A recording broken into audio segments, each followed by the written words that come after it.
Saudi আরবে ইরানি ক্ষেপণাস্ত্রের আঘাতে যুক্তরাষ্ট্রের একটি E-3 সেন্ট্রি রাডার বিমান ধ্বংস হয়েছে।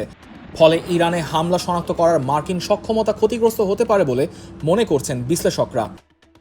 মার্কিন সম্প্রচার মাধ্যম CNN এর বিশ্লেষণ করা ছবিতে দেখা গেছে ধ্বংস হওয়া বিমানটির লেজ ভেঙে গেছে এবং এর ওপর থাকা বিশেষ গোলাকার রাডারটি মাটিতে পড়ে আছে। আকাশপথের আগাম সতর্কতা ও নিয়ন্ত্রণ ব্যবস্থা অত্যন্ত গুরুত্বপূর্ণ অংশ এই আধুনিক প্রযুক্তির রাডার। সৌদি আরবের প্রিন্স সুলতান বিমান ঘাঁটিতে হামলার বিমানটি ধ্বংস হয়। CNN এর সামরিক বিশ্লেষক ও সাবেক মার্কিন কর্নেল সেড্রিক লেইটন বলেন, এই বিশেষ রাডার বিমান ধ্বংস হওয়া যুক্তরাষ্ট্রের নজরদারি ক্ষমতার জন্য একটি বড় আঘাত। এর ফলে মার্কিন যুদ্ধবিমান নিয়ন্ত্রণ করা এবং শত্রু বিমান বা ক্ষেপণাস্ত্রের হাত থেকে সেগুলো রক্ষা করা কঠিন হয়ে পড়তে পারে।